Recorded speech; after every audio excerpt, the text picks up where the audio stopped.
This is Democracy Now!, democracynow.org, The War and Peace Report. I'm Amy Goodman. The House and Senate voted Saturday night to keep funding the federal government for 45 days, but the House is in a state of turmoil as far-right lawmakers threaten to oust House Speaker Kevin McCarthy for working with Democrats to pass the spending bill, which averted a government shutdown. The final vote in the House on the stopgap spending measure was 335 to 91. All but one Democrat supported the measure, which was opposed by 90 Republicans. The bill did not include any aid for Ukraine. The Senate had previously approved about $6 billion in new aid for Ukraine, but that was stripped from the final bill. House Speaker Kevin McCarthy spoke to reporters Saturday night. Would I have wanted the bill we put on the floor yesterday that would secure our border, cut wasteful spending? Yes, I did. But I had some members in our own conference that wouldn't vote for that. So if you have members in your conference that won't let you vote for appropriation bills, doesn't want an omnibus, and won't vote for a stopgap measure, so the only answer is to shut down and not pay our troops, I don't want to be a part of that team. I want to be a part of a conservative group that wants to get things done. Less than 24 hours after the House passed the spending bill, Republican Congressmember Matt Gaetz of the House Freedom Caucus told CNN he would introduce a motion to remove McCarthy as Speaker for working with Democrats. I do intend to file a motion to vacate against Speaker McCarthy this week. I think we need to rip off the Band-Aid. I think we need to move on with new leadership that can be trustworthy. Look, the one thing everybody has in common is that nobody trusts Kevin McCarthy. He lied to Biden. He lied to House conservatives. He had appropriators marking to a different number altogether. And the reason we were backed up against this shutdown politics is not a bug of the system. It's a feature. The drama over a possible government shutdown was just one of the major stories on Capitol Hill over the weekend. On Thursday night, California Democratic Senator Dianne Feinstein died at the age of 90, the longest-serving woman ever to serve in the Senate. On Sunday, California Governor Gavin Newsom tapped LaFonza Butler to temporarily fill the seat. Butler's the president of Emily's List. She served as an advisor to Vice President Kamala Harris's 2020 presidential campaign. She's a former leader of the union SEIU in California for the home health care workers, but more recently she advised Uber as it fought the California law requiring app companies to grant workers employee benefits. Butler will become the only black woman in the Senate and California's first openly LGBTQ+ senator. The Congressional Black Caucus had urged Newsom to pick Congressmember Barbara Lee, who's already running for Feinstein's seat. Katie Porter and Adam Schiff are also running for the Senate seat. To talk about all of this and more, we go now to California, where we're joined by Sasha Abramsky. He's the West Coast correspondent for The Nation. His new piece for The Nation is Dianne Feinstein's empty seat. His recent piece for Truth Out is a small cadre of GOP hardliners is pushing U.S. toward government shutdown, which, Sasha, in fact, did not happen. So can you talk about first the drama on Saturday night and what's going to happen to House Speaker McCarthy? Yeah, good morning, Amy. It's good to be on. What happened Saturday night was an entirely predictable consequence of what McCarthy did in order to become Speaker last year. Basically, it took 15 votes to become Speaker, and to get there, he had to make all kinds of promises to empower the far right of his caucus, people like Matt Gaetz, Marjorie Taylor Greene, Lauren Boebert, and so on. It was entirely predictable that if you gave power to bomb throwers, that they would throw bombs. And sure enough, they did. What they tried to do was shut down the basic functioning of government.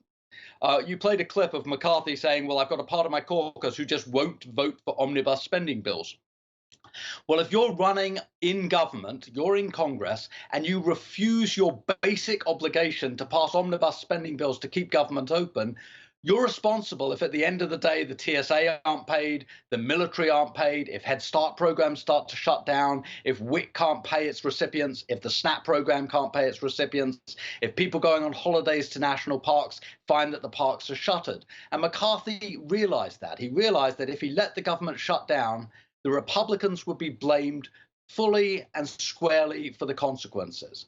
McCarthy is nothing if not an opportunist. What McCarthy wants is political power. And so at the end of the day, McCarthy cut a deal with Democrats to keep government open.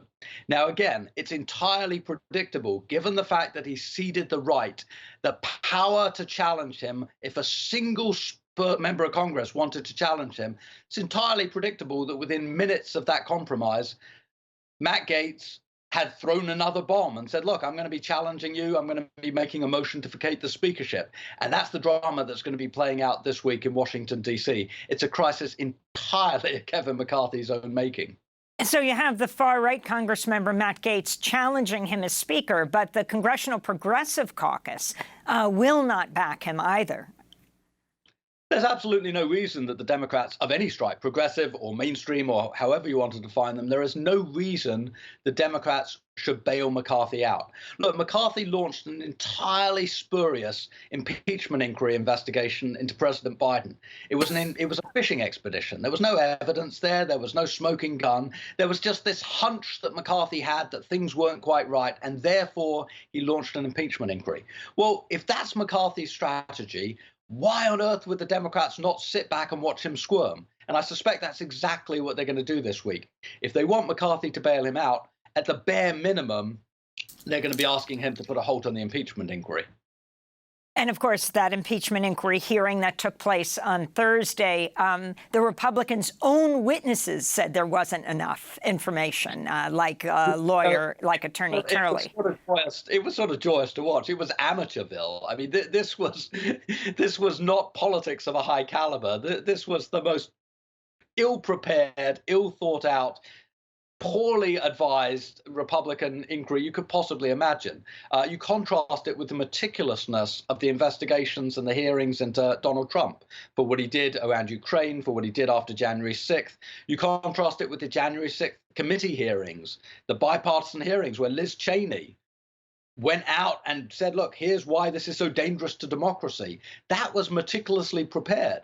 What the Republicans did the other day, it was a partisan show. It had no merit, and it was entirely amateur. And then you have the issue of the funding of Ukraine, which is not included in this bill, though the Senate had voted for $6 billion. Michael Bennet, the senator from Colorado, almost scuttled the deal. And then you have that one lone Democrat who voted against the deal in the House, Quigley from Chicago, also based on the stripping of funding for Ukraine. Sasha. That's right. Quigley is the chair, I believe, of the Ukrainian caucus in Congress, and he was absolutely furious that that funding had been stripped. What I find so fascinating about this is the absolute volte-face that the Republican Party has done on foreign policy and on national security since the beginning of the Trump years. If you'd gone back 10, 15 years, the Republican Party were the party, self-proclaimed party of, everything military, everything national security.